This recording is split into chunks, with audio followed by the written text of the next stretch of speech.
escorrentía, que eso se puede realizar a través del método del hidrograma unitario. Entonces todo eso ya está integrado en varios modelos hidrológicos, ¿no? O sea que ya realizan esos cálculos de manera automática. Ahí puse ejemplos de esos modelos, ¿no? Simplemente recordando, ¿ya? Acá hemos hablado, esto ya lo hemos hablado, ¿no? Entonces lo voy a pasar rápido.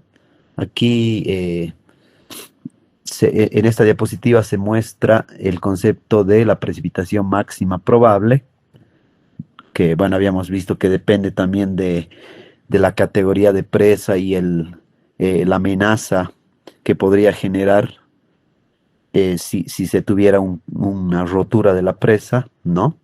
Entonces ya hemos hablado de eso, hemos hablado del riesgo hidrológico, ¿no es cierto? Y de los periodos de retorno sugeridos para distintas estructuras. Entonces todo esto ya lo vimos, ¿no? Y habíamos concluido en esto, en que si bien existen bastantes criterios, en Bolivia todavía no tenemos normas establecidas. Entonces, normalmente en nuestro medio lo que se hace es trabajar con periodos de retorno de 50, 100, 500 y hasta 1000 años, dependiendo del tamaño, de la magnitud de la presa, ¿no? Esto ya lo habíamos visto. Y luego habíamos entrado ya a algunas especificidades. Por ejemplo, habíamos visto que lo primero que hay que hacer es calcular la tormenta de diseño. Para eso necesito datos pluviográficos, es decir, precipitaciones máximas medidas para distintas duraciones, ¿no? Esto lo puede hacer el pluviógrafo. Idealmente debe tener más de 30 años de datos, ¿no? Eso nos va a permitir, ¿qué cosa? Construir, aquí está, las curvas IDF, intensidad, duración, frecuencia, y PDF, precipitación, duración, frecuencia. ¿No es cierto? Eso ya lo habíamos visto. Luego, para extender los periodos de retorno a magnitudes mayores de años de, por ejemplo, 200, 500, 1000 años, eso es imposible obtenerlo solo con observaciones, ¿no? Porque normalmente vamos a tener 50, 60 años de observaciones o menos incluso, entonces no podríamos construir las curvas IDF para periodos de retorno de mayor magnitud, ¿no es cierto? Entonces en esos casos, podríamos ver en esta tabla, hay que hacer análisis probabilístico. ¿Por qué se hace esto? Para poder extender los periodos de retorno a magnitudes mayores, ¿no? Entonces, para ello, ustedes ya lo han visto esto también en hidrología. Hay que calcular estadísticas descriptivas, seleccionar alguna de las funciones de distribución de probabilidad que se ajuste de mejor manera a las observaciones, comprobar esos ajustes. No sé quién está con su microfonito.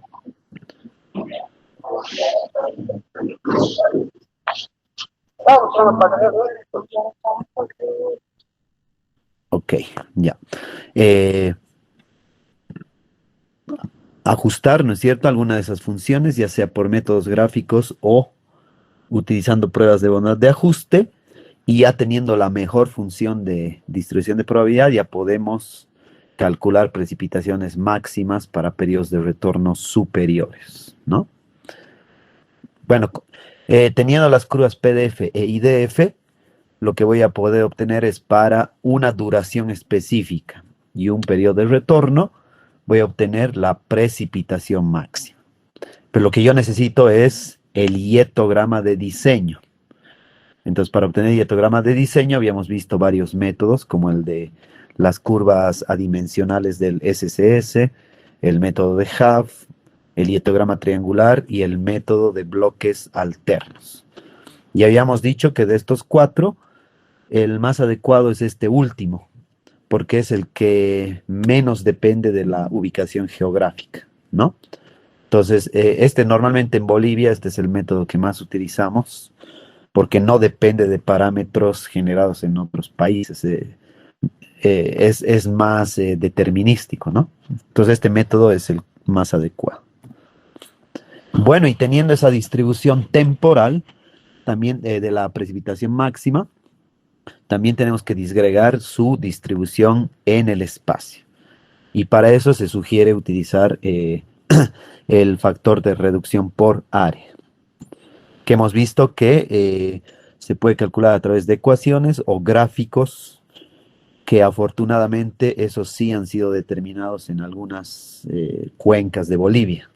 Entonces podemos utilizar, eh, bueno, va a tener un mejor grado de precisión de las que han sido determinadas en Estados Unidos simplemente, ¿no? Entonces hasta ahí habíamos visto. Y finalmente concluimos con esto de qué hacemos si no tenemos información pluviográfica y solo tenemos información de precipitaciones máximas anuales determinadas para un periodo o una duración de 24 horas. Entonces, en estos casos, que esto es lo más común, si ustedes buscan en la plataforma del CENAMI, van a encontrar precipitaciones diarias. Y lo que hay que hacer es lo que hay que hacer es buscar cuál es la precipitación diaria máxima para cada año registrado en una determinada estación. Entonces ahí obtendríamos la precipitación máxima en 24 horas para cada año, ¿no es cierto? Eso es lo más común de sí disponer de esos datos. Entonces, en estos casos, ¿qué hago? Si yo quisiera obtener la precipitación máxima para un periodo de retorno T y una duración cualquiera D, puedo utilizar la ecuación que se encuentra en la parte inferior, ¿no? Donde existen varios coeficientes que han sido determinados también para varias estaciones de Bolivia, ¿no? Esto lo hizo el doctor Luna en su tesis de doctorado.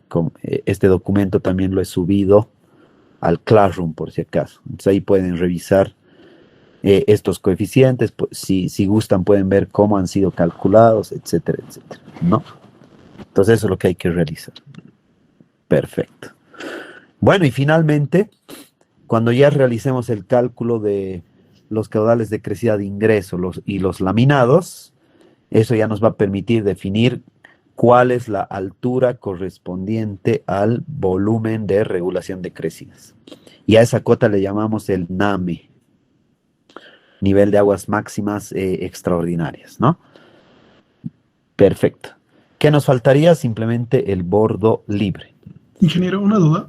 Claro que sí, adelante.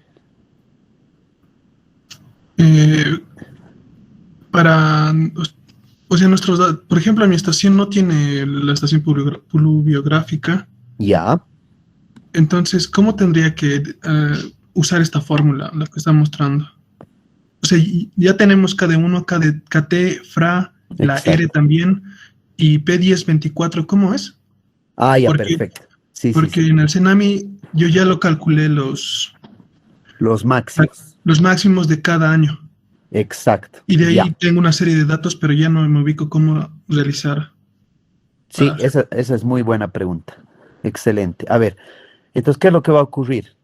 Eh, ¿De cuántos años cuentas con las precipitaciones máximas de 24 horas? ¿Ese dato lo tiene? 28 años. 28 Ya, años. ya. Entonces tienes una serie de 28 datos, ¿no es cierto? Ahora, ¿qué significa P2410? Significa las precipitaciones máximas en 24 horas para un periodo de retorno de 10 años. ¿Cómo? Entonces, a partir de mis 28 datos, ¿cómo haría para, esa es la pregunta, ¿no? A partir de mis 28 datos, ¿cómo haría para determinar la que corresponde a 10 años de periodo de retorno? Y eso es lo que se ve en una diapositiva anterior. Entonces, fíjense, a ver, acá la tengo. Aquí está. Entonces, acá, a ver, en este ejemplo que he puesto en la diapositiva número 88, fíjense, ¿qué se hace? Olvídense de estas duraciones 60, 90, entonces solo tendría la de 24 horas, o sea, la de 1440. ¿No es cierto? Voy a tener una columna para esa duración de 24 horas con en total 28 datos, en el caso del ejemplo que menciona el compañero. ¿Qué tengo que hacer? Tengo que ordenar esos 28 datos de menor a mayor, como se ve en este ejemplito, ¿ven? 31.8, 42 hasta 78.9. Está ordenado de menor a mayor. Y luego, ¿cómo calculo el periodo de retorno? A través de a través de alguna de estas dos funciones de distribución de probabilidad que se llaman empíricas. Puede ser la de Weibull o Green-Gorten, cualquiera de las dos, ¿no? Con eso, ¿qué voy a calcular? La frecuencia o la distribución empírica, F mayúscula, que es lo que está acá en la segunda columna. Y teniendo esa F mayúscula, con la ecuación que se ve en la derecha, puedo calcular el periodo de retorno. Entonces, fíjense, ahí me sale el periodo de retorno. Ahora, para mí, por ejemplo, como quiero buscar la que corresponde a 10 años de periodo de retorno, tendría que interpolar, fíjense, acá tengo 7.40, a ver, no voy a agrandar esto.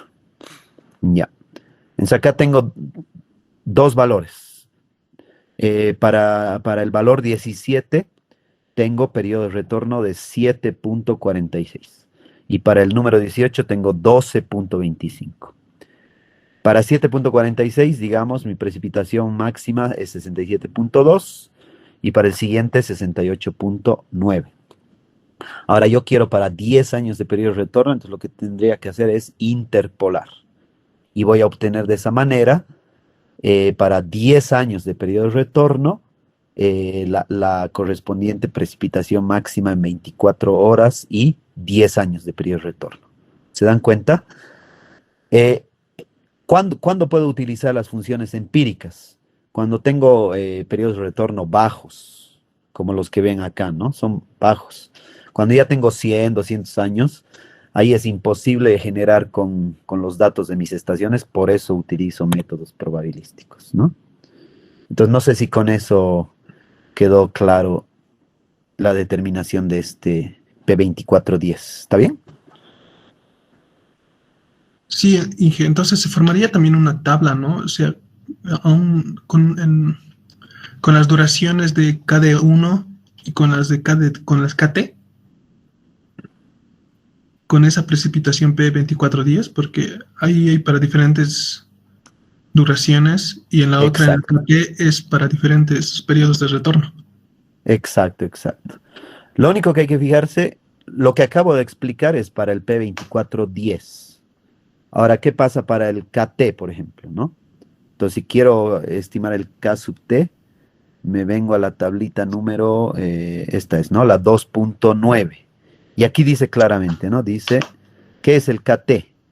Es la precipitación para una duración D y un periodo de retorno T, cualquiera, dividido entre la precipitación de una duración D y 10 años de periodo de retorno. Entonces, si yo estoy trabajando para una presa si estoy trabajando para mi presa con 500 años de periodo de retorno, simplemente vengo acá, ¿no? Donde está 500 y busco, bueno, esto no está trabajado para todo el país, pero sí está trabajado para varias estaciones. Entonces, para el caso de nuestro proyecto, tendríamos que buscar a cuál de estas estaciones o regiones se parece más la estación o está más cercana, y de esa manera elegiría directamente para 500 años cuál es mi K sub T, ¿no? Lo mismo para el R, para otra vez, para bueno, el R no depende del periodo de retorno, ¿no? Directamente depende de la ubicación. Entonces ya tendría R, KT, y el K sub D1, ¿cómo se determina? Con esta tablita 2.7, ¿no? Entonces lo mismo, ¿de qué va a depender? De la duración, pero no de la duración de las 24 horas, sino la duración para la cual yo estoy calculando la precipitación máxima para esa duración. Y hemos dicho que esa duración, ¿cuál es? A ver, tal vez puedo aumentarle acá, ¿no? Entonces, D minúscula es la duración de la tormenta, que dijimos que normalmente se asume igual al tiempo de concentración. Entonces, previamente tenemos que calcular el tiempo de concentración Para eso dijimos que hay varias ecuaciones empíricas, ¿no? Que lo han debido ver en hidrología, la ecuación de Kirchhoff, del servicio de drenaje de California, del Servicio Federal de Aeropuertos, hay varias ecuaciones. La más utilizada, la más conocida es la ecuación de Kirchhoff, ¿no? Entonces, teniendo esa duración, para esa duración es que yo estoy calculando el K de 1. Entonces, voy a tener que buscar esa duración en, bueno, ya sea 10, 15, 20, tiene que estar en alguno de estos rangos. Si estuviera entre dos rangos sucesivos, puedo interpolar, ¿no es cierto? Y buscar otra vez para la estación, bueno, la que se tenga, ¿no? Lastimosamente, no se puede tener esta tabla para todas las estaciones de Bolivia, porque no todas las estaciones de Bolivia tienen los datos adecuados para generar estas tablas. Pero ya es algo el hecho de tener, por lo menos para 29 estaciones, ya es mucho, ¿no? Entonces, eso es lo que yo les recomiendo, buscar para su caso específico de cada grupo, cuál es la estación más representativa o tal vez que mejor se asemeja a la que están trabajando y de ahí para cada duración o para la duración que les salga del tiempo de concentración, determinar el K de 1, ¿no? Para el R es más fácil porque simplemente depende de la ubicación y el K sub T depende de la ubicación y el periodo de retorno, ¿no? Entonces de ahí vamos calculando estos valores y listo. De esa manera van a lograr obtener la precipitación máxima para cierta duración periodo de retorno, pero esta es la puntual. Esa puntual luego hay que disgregarla en su distribución temporal y para eso yo les he sugerido utilizar el método de bloques alternos, ¿no? Eso es lo que deben entonces realizar.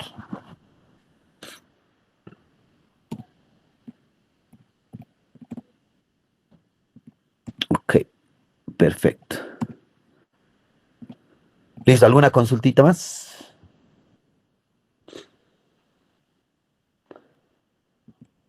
Ok, continuamos entonces. Bueno, y finalmente, el último componente para poder calcular la altura de la presa es el bordo libre, ¿no?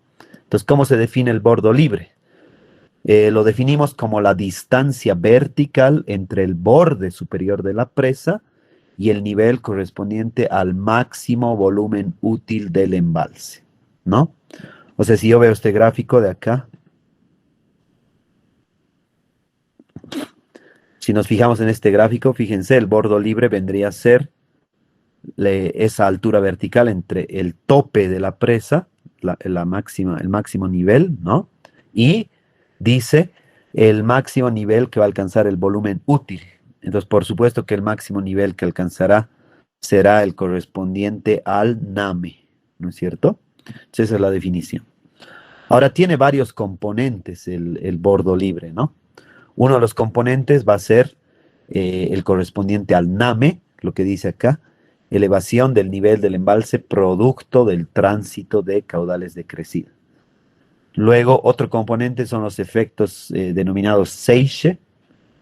El Seiche, bueno, es una palabra que no tiene traducción, es una palabra que proviene de un dialecto, de un dialecto francés que utilizan en Suiza.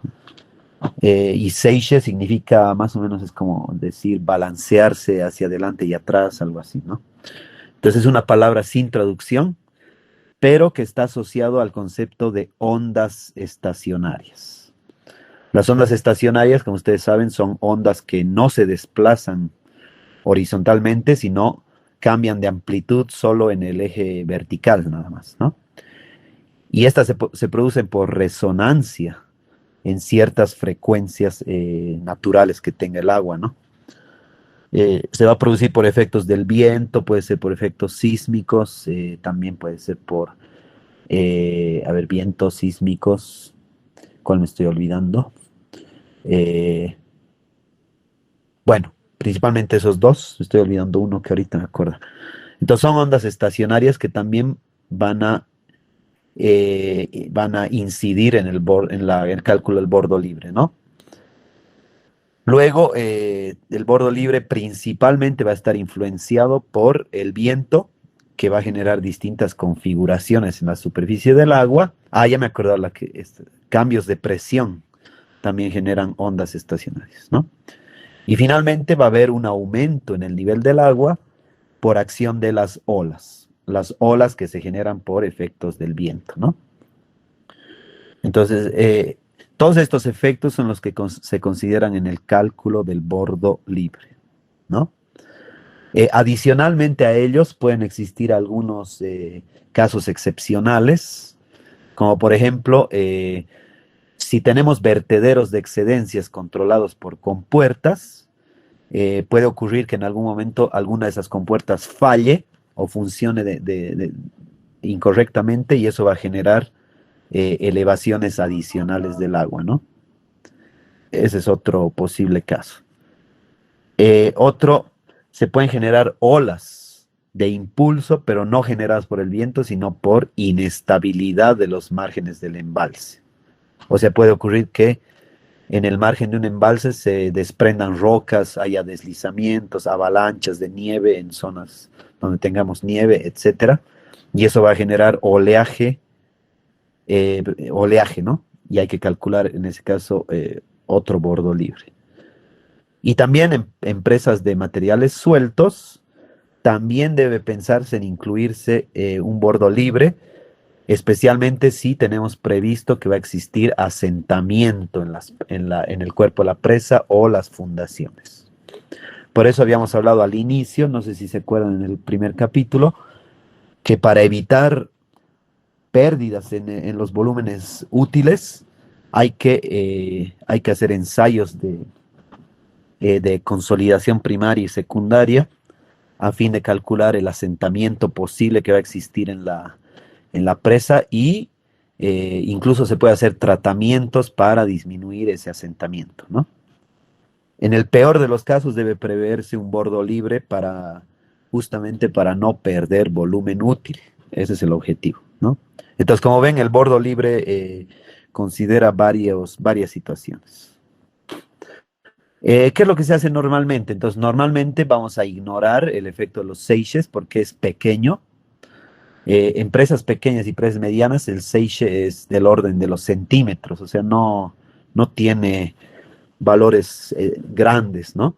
En embalses grandes sí se ha reportado valores de la amplitud de estas ondas estacionarias de hasta 50 o 60 centímetros, ¿no? Pero eso en embalses muy grandes. En embalses pequeños y medianos su efecto es prácticamente lo podemos ignorar, ¿no?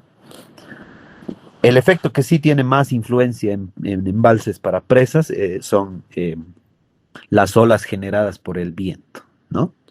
Entonces, la altura de estas olas van a depender de la profundidad que tenga el embalse, van a depender del fetch, ¿qué viene a ser el fetch? Es una palabra que tampoco tiene traducción, son palabras que provienen de dialectos, entonces es bien difícil buscarles una traducción, ¿no?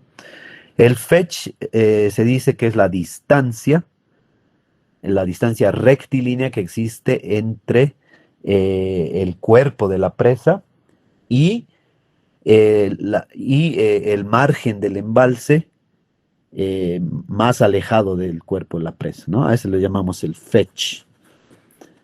Entonces, la altura de la ola de las mareas va a depender de la profundidad del embalse, del fetch, del ángulo que existe entre la dirección del viento y el fetch, y de la velocidad del viento medida a 10 metros sobre la superficie terrestre, ¿no? Y dada en metros sobre segundo. Entonces, a partir de esas consideraciones hay una ecuación que es la ecuación de Swedersee, que es la que ven ahí, ¿no? Entonces, la altura de mareas, va a ser un coeficiente K sub 1 que vale 2 por 10 a la menos 6 por la velocidad del viento al cuadrado sobre G por la profundidad del embalse y por la componente paralela al fetch, ¿no? F por coseno de alfa.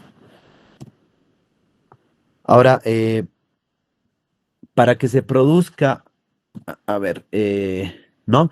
Entonces, conocidos esos valores, podemos determinar la altura de las olas, ¿no? Ahora, existen ecuaciones más prácticas, como las que ven ahí abajo, que ya no dependen de, como ven acá, hay bastante dependencia en varias cosas. Necesito velocidad del viento a 10 metros, necesito profundidad del embalse, el ángulo entre la dirección del viento y el fetch. Es una ecuación un poco compleja de calcular por el número de variables que tengo que medir, ¿no? Entonces, normalmente se han propuesto otras ecuaciones más simples que solo incorporen el fetch o la velocidad del viento, ¿no? En metros sobre segundo. Entonces, esas son las dos ecuaciones que ven en la parte inferior, que son las más utilizadas y nos permiten calcular. La primera ecuación permite calcular la altura de las olas solo en función al fetch. Es mucho más fácil, ¿no? Y la segunda ecuación calcula también la altura de las olas en función al fetch y a la velocidad del viento, ¿no? Medida a 10 metros. Entonces, estas son las dos ecuaciones más utilizadas, basadas en la ecuación anterior, pero simplificadas para utilizar el mínimo de variables posibles, ¿no? Entonces, estas son las ecuaciones que normalmente vamos a utilizar. ¿Y qué es lo que se hace? Se calcula la altura de las olas y obtenida esa altura, se determina el bordo libre afectando, a ver, eso le voy a aumentar acá. Entonces, conocidas estas, ya podemos calcular el bordo libre. Aquí podemos calcular el bordo libre simplemente multiplicando el factor de seguridad, bueno, multiplicando la altura de las olas por un factor de seguridad, ¿no? Y normalmente ese factor de seguridad puede variar entre un 20 o hasta un 50%, ¿no? 1.5 veces de la altura de las olas, ¿no? Entonces, eso es normalmente el cálculo que se realiza, ¿no? O sea, a partir de la altura de las olas, la mayoramos por un factor de seguridad de 1.5, ¿no? Entonces, este es un primer método. Un segundo método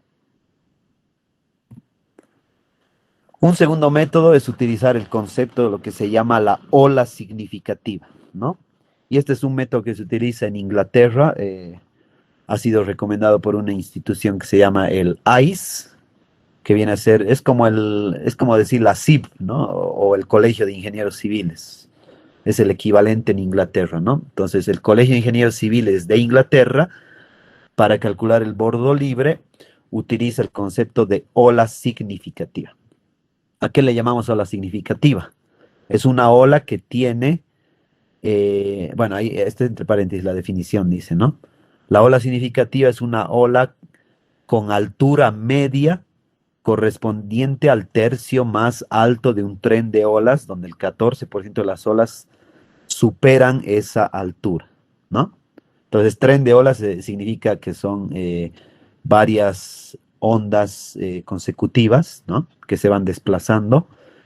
Y si nosotros calculamos la altura media del tercio de olas que tienen, en la cual el 14% de esas olas superan esa altura, a eso le vamos a llamar ola significativa, ¿no? Y a partir de esa ola significativa, se calcula ya la ola de diseño, la altura de ola de diseño, que va a ser un múltiplo de la ola significativa, ¿no? Entonces, por ejemplo, acá, dependiendo de si la presa es de hormigón o materiales sueltos, varía el múltiplo, ¿no? Entonces, por ejemplo, la altura de diseño será 0.75 veces de la altura de ola significativa para presas de hormigón, será 1.3 veces de la HS para presas de tierra, con crestas y paramento aguas abajo cubiertas de pasto, y será 1.67 de HS para presas donde no se, bueno, para presas que están totalmente recubiertas y donde no se permite la filtración de agua, ¿no? Bueno, ¿y cómo se determina el valor de la altura de ola significativa? Se puede hacer a través de la ecuación de Donnellan-Jones-Swap, que es la que está en la parte inferior, o se puede hacer a través de este gráfico que ustedes ven acá, ¿no? Entonces, en este gráfico que tengo en el eje X, tengo el fetch, y en el eje Y tengo la velocidad del viento medida a 10 metros. Entonces, si yo conozco el fetch y la velocidad del viento, a ver, digamos que el fetch es 700 y la velocidad del viento es 20. Entonces, para 720 tengo una altura de ola significativa de 0.3. ¿No es cierto? ¿Y qué hago con ese 0.3? Lo multiplico por el coeficiente respectivo dependiendo del tipo de presa. Entonces, digamos que tuviera presa de hormigón, multiplicaría 1.3 por 0.3 y esa va a ser la altura de ola. Y a esa altura de ola todavía tengo que, como hemos hecho acá, a esa altura de ola todavía tengo que multiplicarla por un factor de seguridad a fin de tener el bordo libre, ¿no? Entonces, este es otro método que también se utiliza para calcular el bordo libre. Y bueno, con esto ya habríamos concluido todo lo que es la hidrología, ¿no? Entonces, en este capítulo lo que hemos visto es, básicamente lo que hemos visto son los métodos y criterios que se utilizan para determinar la altura de la presa. Para eso nos sirve la hidrología, ¿no? ¿Qué nos está faltando? Nos está faltando hacer un manejo práctico de todas estas metodologías. Vamos a hacer un ejemplo donde integremos todo lo que hemos visto a fin de que tengamos un buen diseño de la altura de la presa, ¿no? Y para el caso del volumen correspondiente a regulación de crecidas, también tenemos que ver algún software especializado, ¿no? Entonces eso lo vamos a ver la siguiente clase, porque también requerimos algunos conceptos hidráulicos, ¿no? Perfecto, entonces con esto habríamos concluido la hidrología. Las voy a subir las diapositivas actualizadas al claro, ¿no? Y nuestro siguiente capítulo, que es el capítulo 3, ya corresponde a la aplicación de la hidráulica ahora, al diseño de las estructuras auxiliares de presas, ¿no? Entonces ese es el capítulo al que entraríamos ahora. Bueno, entonces vamos a avanzar acá hasta llegar al diseño de vertederos de excedencia. Y eso nos va a permitir ya las dos siguientes clases hacer pura aplicación de herramientas, software y ejercicios, ¿no?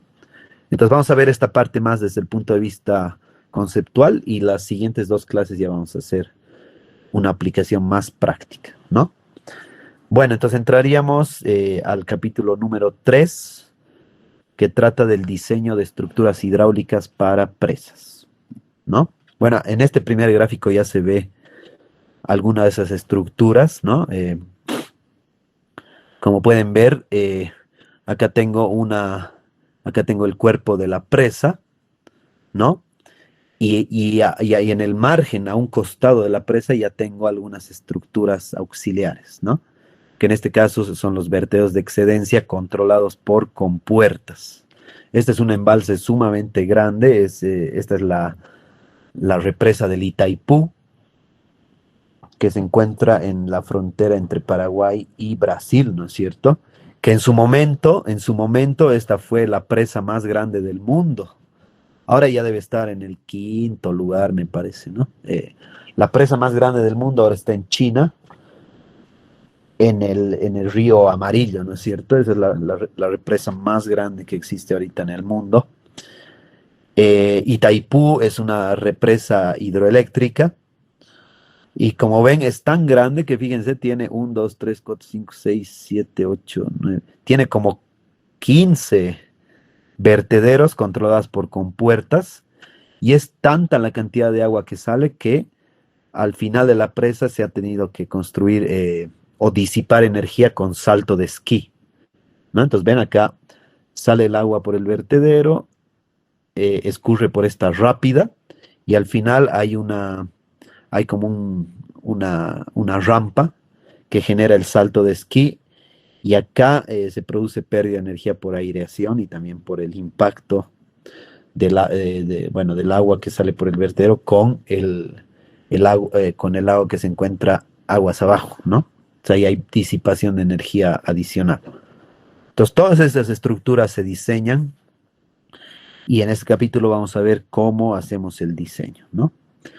Entonces, vamos a ver una pequeña introducción y luego nos vamos a enfocar en 3 diseños hidráulicos. El diseño de los vertederos de excedencia, el diseño de las obras de disipación de energía y el diseño de las obras de toma, ¿no?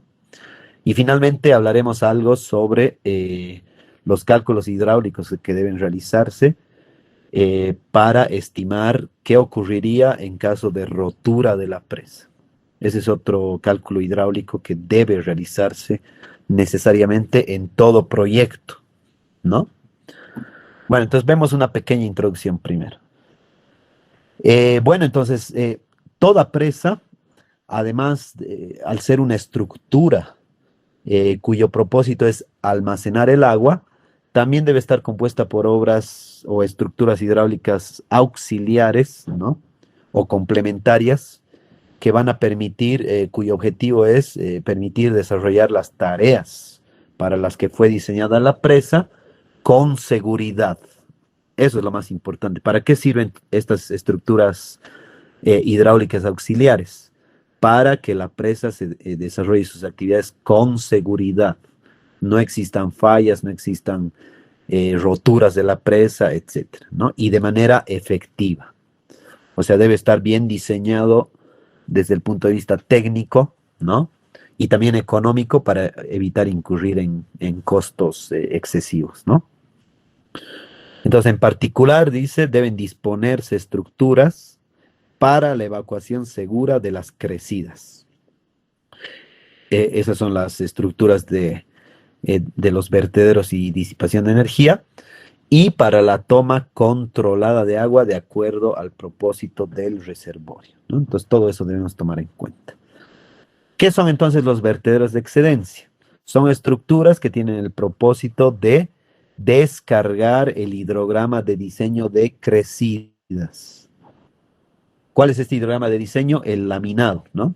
Hemos dicho que hay un hidrograma de diseño de ingreso al embalse y por efecto del embalse se laminan esos hidrogramas. Ese laminado es el que debemos evacuar por el vertedero de excedencias, ¿no es cierto? ¿Qué involucra el diseño del vertedero? Involucra el diseño del vertedero propiamente dicho y asimismo del canal de la rápida. Como hemos visto en el primer gráfico, hay un vertedero y hay una rápida, que es un canal de gran pendiente, ¿no? Ambas cosas deben ser diseñadas, ¿no? Y si en la rápida nosotros calculamos que se producen grandes energías, entonces a fin de evitar la socavación o la erosión por efecto por efecto del escurrimiento de estos grandes caudales a grandes velocidades, ¿no? Se debe también prever el diseño y construcción de un cuenco amortiguador, o también se lo llama colchón hidráulico, o cualquier otro tipo de dispositivo para disipar la energía aguas abajo del vertedero, ¿no? Entonces, como ven, solo para la descarga de caudales de crecida, debemos diseñar el vertedero, la rápida y las obras de disipación de energía, ¿no? Y por último dice, la capacidad del vertedero deberá ser suficiente para descargar el caudal de diseño y la cota que tenga este va a definir el NAME, ¿no es cierto? O sea, en otras palabras, el NAME va a ser ajustado en base a las dimensiones que va a tener el vertedero de excedencias. Y estas dimensiones no solo son calculadas desde el punto de vista técnico, sino económico también, ¿no? A menor longitud del vertedero de excedencias tengo mayor carga hidráulica sobre el vertedero y mayor costo porque la presa va a ser más alta. A mayor longitud del vertedero tendré menor carga hidráulica y menor costo. Pero hay un límite de hasta dónde puedo incrementar la longitud del vertedero desde el punto de vista técnico. Puedo tener un vertedero infinitamente largo, pero no va a descargar los caudales de crecida de manera efectiva. Entonces hay que hacer un balance entre longitud del vertedero y el costo, el costo que va a tener al diseñar la altura de la presa, ¿no es cierto? Entonces eso lo vamos a ir viendo cuando hagamos el ejercicio. Listo. Ahora, ¿cómo se diseñan o cuál es la disposición que tienen los vertederos de excedencia? Entonces, los vertederos normalmente van a funcionar de manera automática.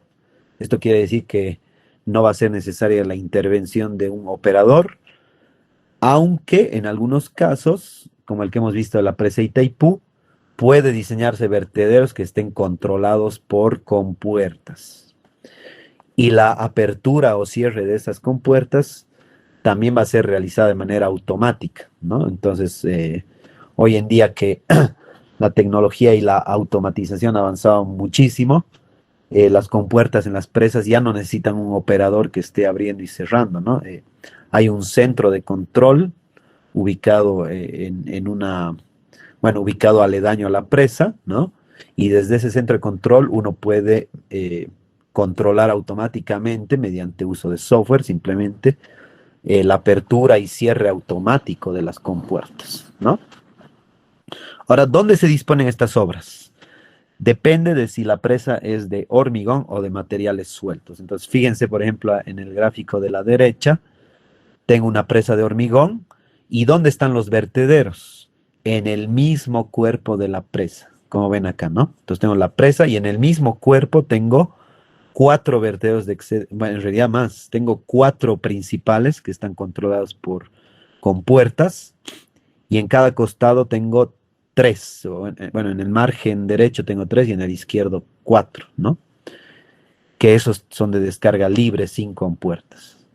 Entonces, en el caso de presas de hormigón, se puede diseñar los vertederos o se puede construir los vertederos sobre el mismo cuerpo de la presa, ¿no? En cambio, en presas de materiales sueltos, siempre debe construirse el vertedero en un margen, ya sea en el margen izquierdo o derecho, en el margen de la presa. No debe realizarse sobre el mismo cuerpo, ¿no? Entonces, aquí pueden ver, tengo en el margen izquierdo es donde tengo los vertederos, ¿no? Alejados del cuerpo de la presa de materiales sueltos. Entonces, esas son las típicas disposiciones que se utiliza, ya sean presas de hormigón o de materiales sueltos, ¿no? ¿Qué son las obras de toma? Entonces, las obras de toma, como su nombre indica, son instalaciones o estructuras hidráulicas que nos van a permitir extraer de manera controlada los caudales de demanda, ¿no es cierto?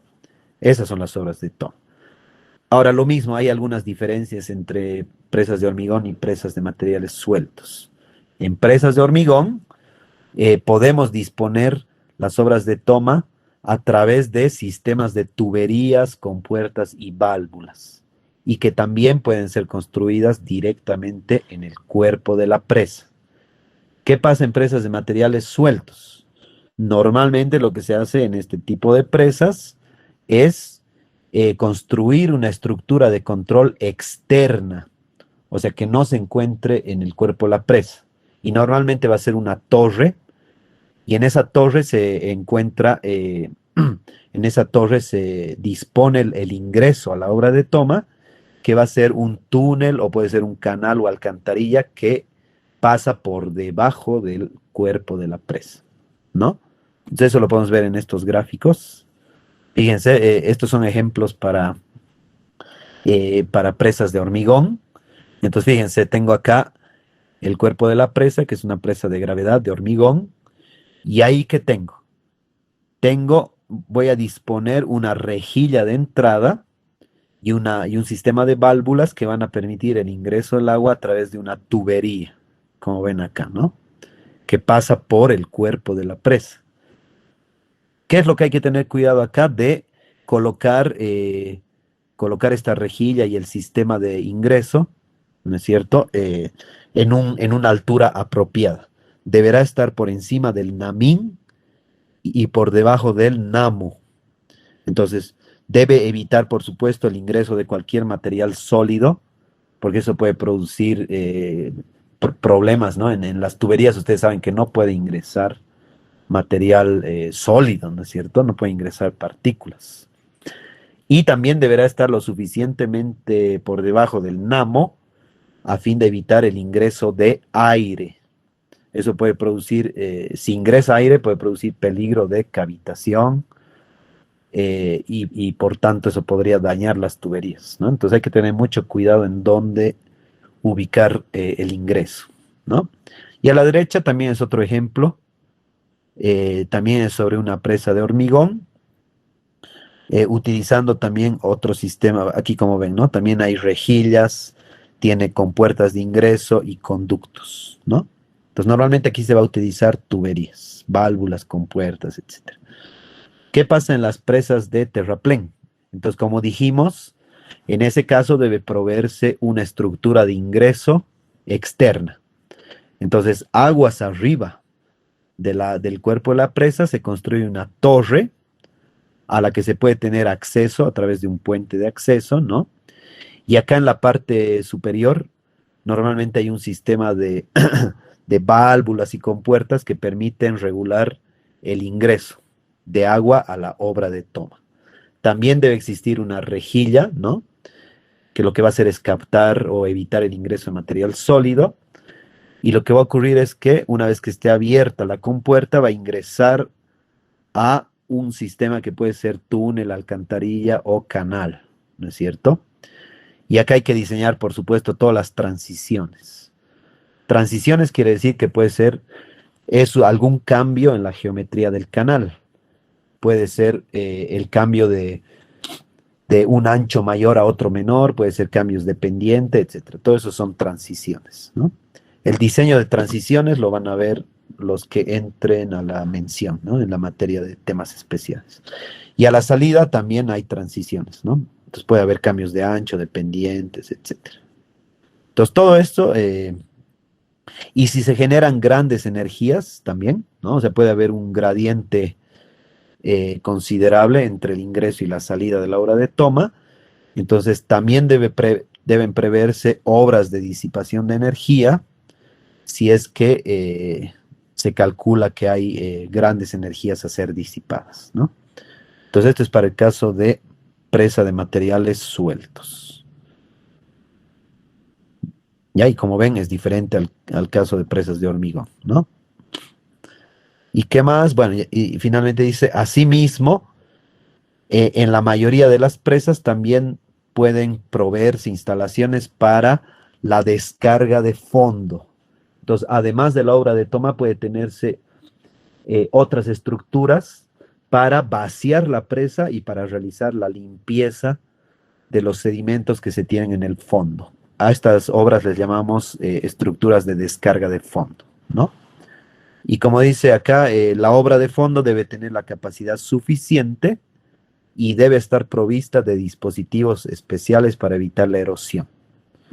O sea, lo que hablábamos acá, ¿no?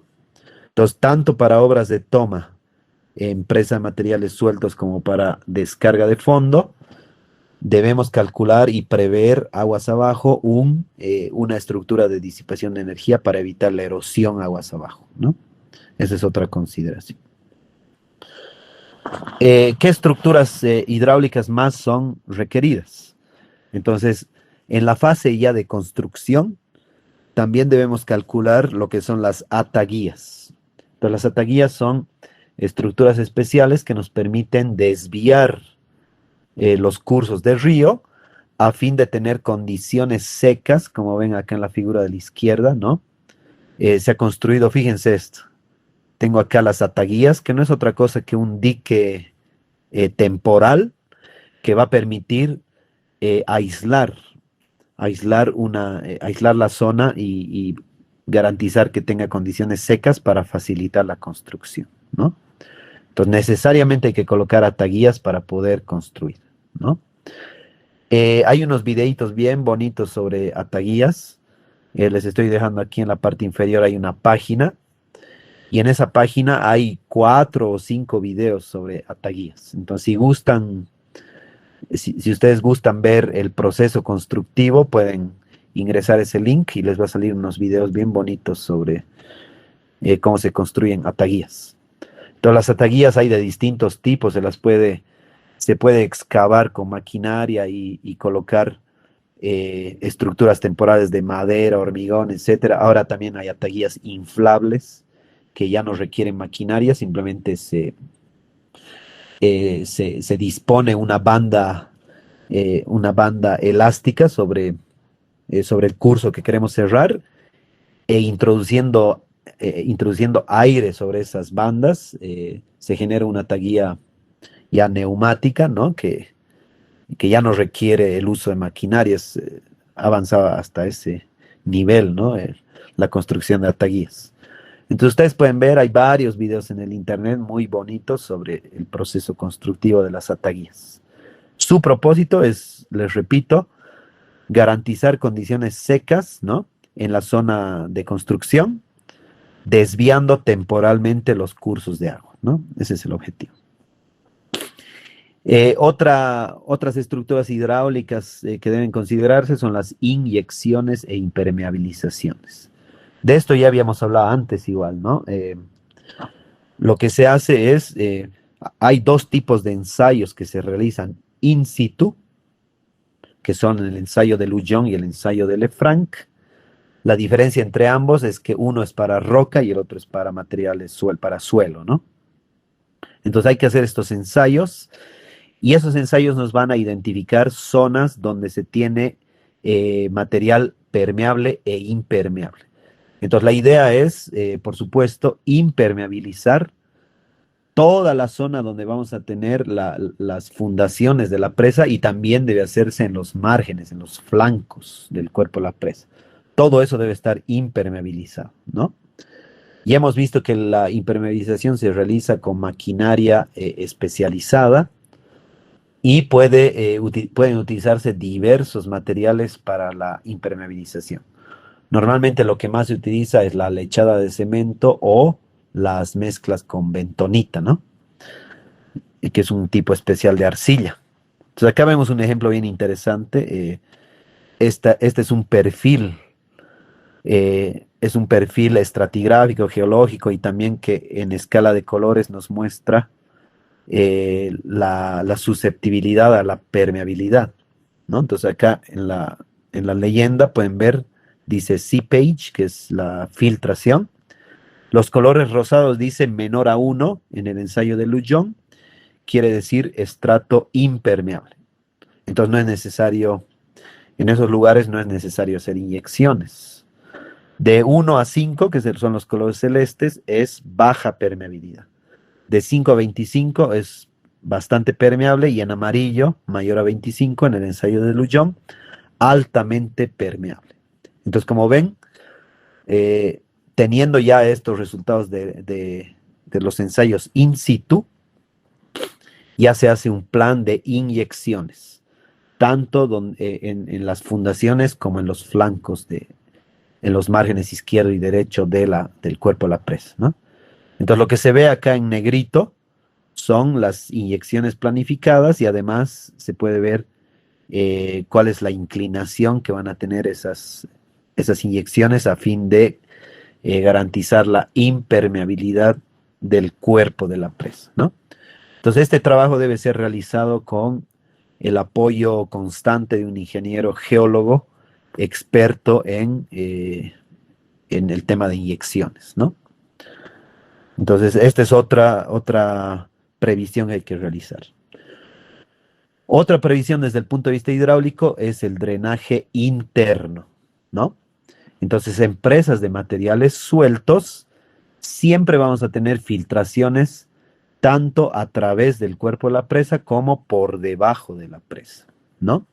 Entonces hay que determinar cómo son estas redes de flujo a fin de calcular la presión de poros interna, ¿no? Y también conocer las trayectorias que siguen estas filtraciones, ¿no?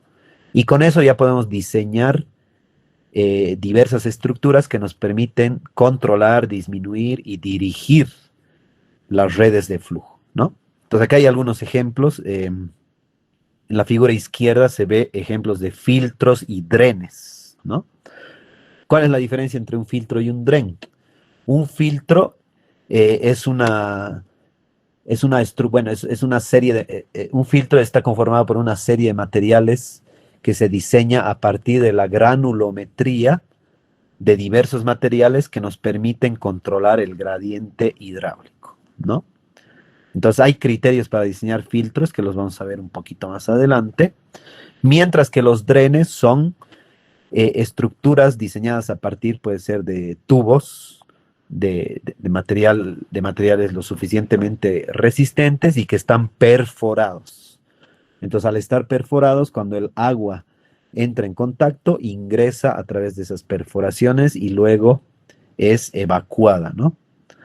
Con seguridad. Y esto, ¿qué ganamos con estos filtros y drenes? Que las redes de flujo que originalmente generaban altas presiones de poros son disipadas a través de los filtros y los drenes, ¿no? Los drenes puede haber tipo chimenea, como ven acá. Tipo chimenea es cuando tengo un dren inclinado y luego horizontal, ¿no? Puedo tener drenes horizontales, drenes verticales, drenes de base, etcétera. Hay varias formas de disponer esto, ¿no? En la figura derecha vemos los efectos de distintos tipos de drenes, fíjense. Puedo tener un dren de pie, que es el primer caso, que permite que las filtraciones lleguen a ese dren y sean evacuadas, ¿no? Puedo tener drenes este es dren de pie. Puedo tener drenes de base, que también van a generar, fíjense, que las filtraciones mostradas en las redes de flujo ingresen a los drenes y sean evacuadas. Puedo tener drenes chimenea, como se ve acá, que puede tener inclinación de este tipo en el paramento aguas arriba o en el paramento aguas abajo, ¿no? Y el efecto que van a tener estos drenes se puede evaluar construyendo las redes de flujo producidas por las filtraciones, ¿no? Entonces hay software especializado que ya realiza estos análisis, ¿no? Y ese software lo vamos a ver casi al final de la materia. Entonces vamos a calcular redes de flujo, vamos a ver qué efecto tienen los drenes, etcétera, ¿no? Entonces, estas comprobaciones hay que realizarlas necesariamente en presas de materiales sueltos, ¿no es cierto? Y finalmente podemos tener galerías internas y pozos, ¿no? Entonces las galerías, esto especialmente se aplica a las presas de hormigón. Entonces en las presas de hormigón se disponen dentro del cuerpo de la presa galerías internas que pueden funcionar tanto como drenes, así como galerías de inspección y también para donde se pueden instalar instrumentos y sensores para verificar deformaciones, cargas, vibraciones, etcétera, ¿no? Entonces es otro tipo de estructuras que se puede prever en presas de hormigón con esos dos objetivos, ¿no?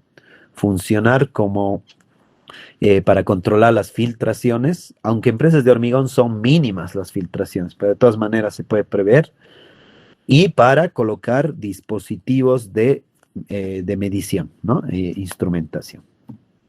Listo, entonces hasta ahí es la introducción de qué estructuras podemos o qué estructuras deben diseñarse y deben proveerse tanto para presas de materiales sueltos como de hormigón, ¿ya? Listo, entonces, a ver, ¿qué más tengo acá para ver si avanzamos un poquito más?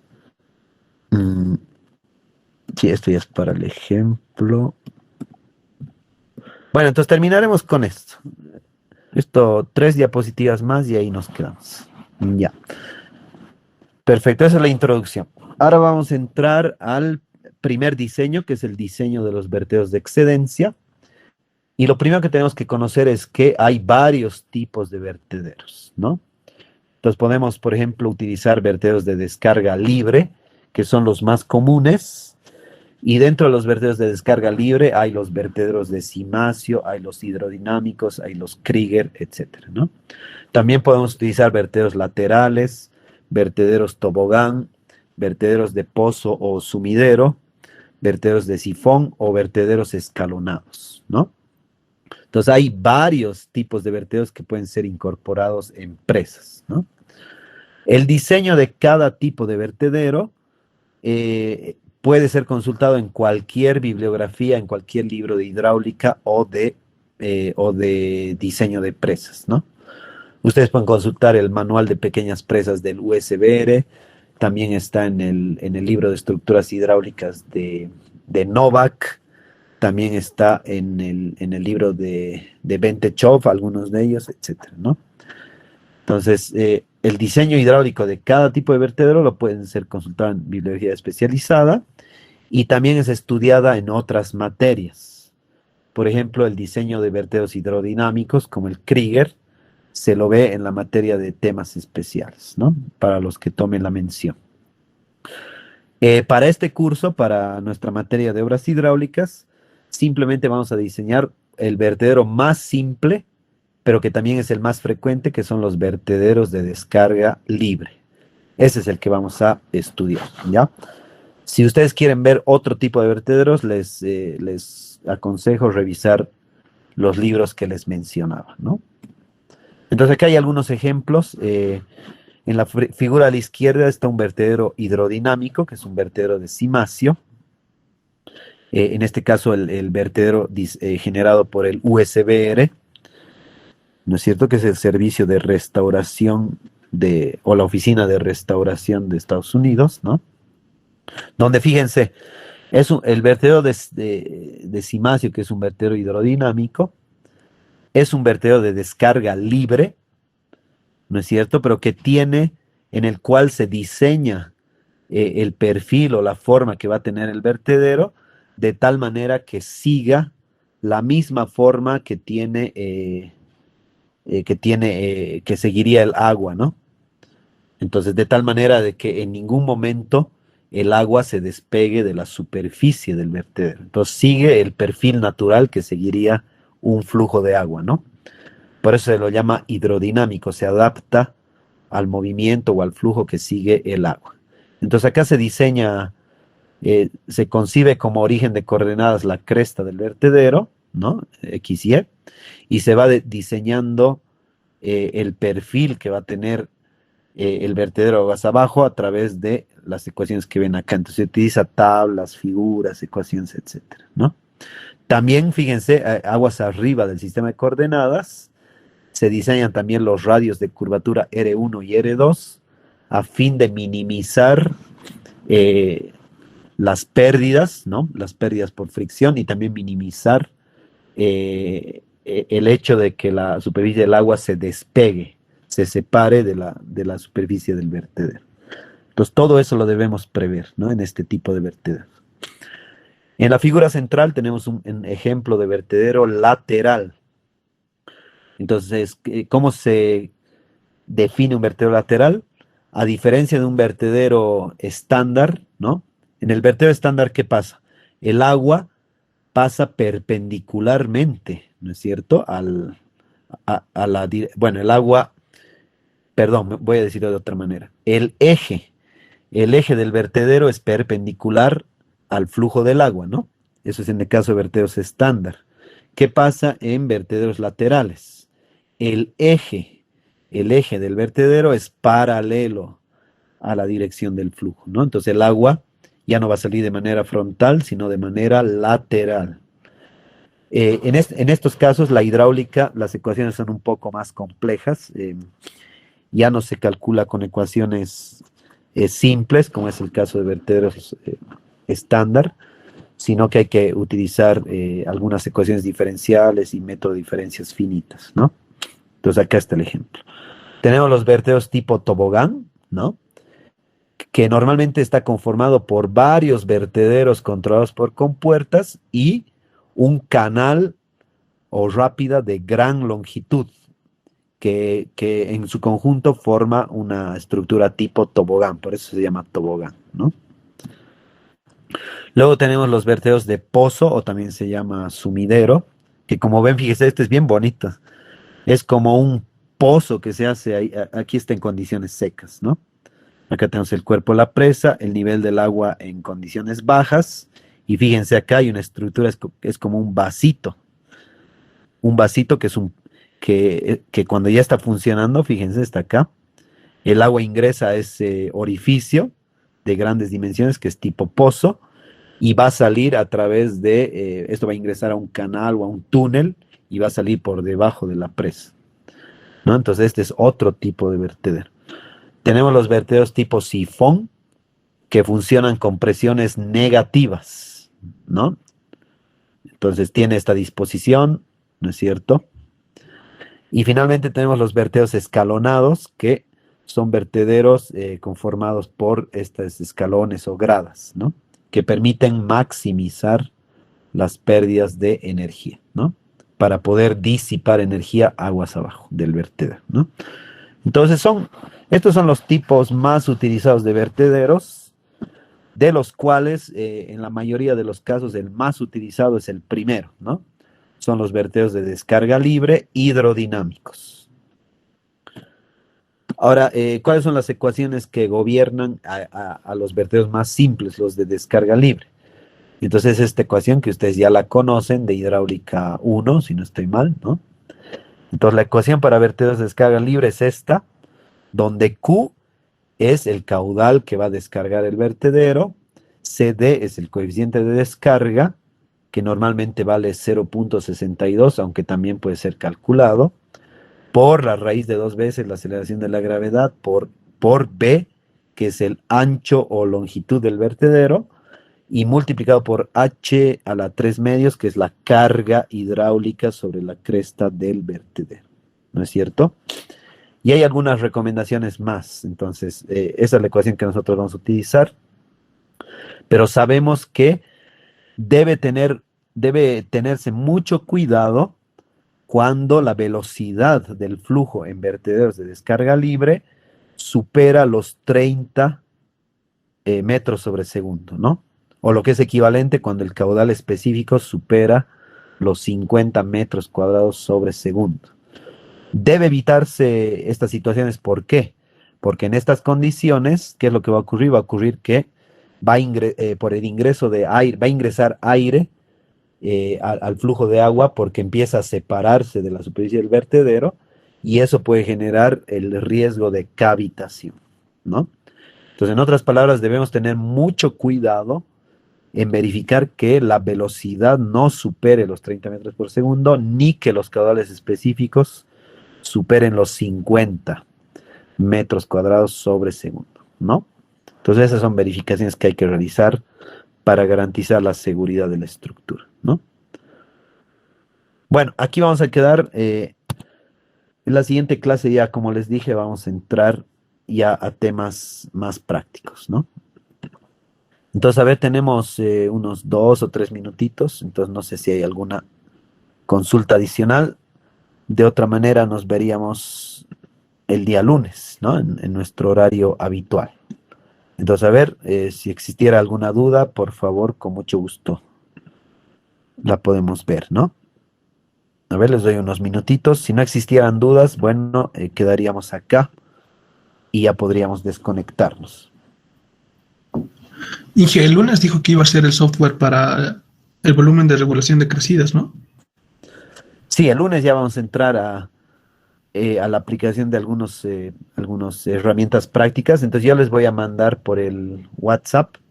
Si es que hay que instalar algo, yo les voy a mandar por el WhatsApp las instrucciones entre hoy y mañana para que ustedes el lunes ya tengan todo listo. Está bien, Inge. Con mucho gusto. Entonces, ¿alguna consultita más? Ok, creo que estamos bien. Bueno, entonces muchas gracias por su participación. Nuevamente muchas gracias a Roberto que gentilmente organizó la recuperación de la clase de hoy. Y nos veríamos entonces el lunes en nuestro horario habitual de 9 a 10:30, ¿no? Entonces, que tengan un buen fin de semana y hasta el lunes. Hasta el lunes, ingeniero. Hasta el lunes, ingeniero.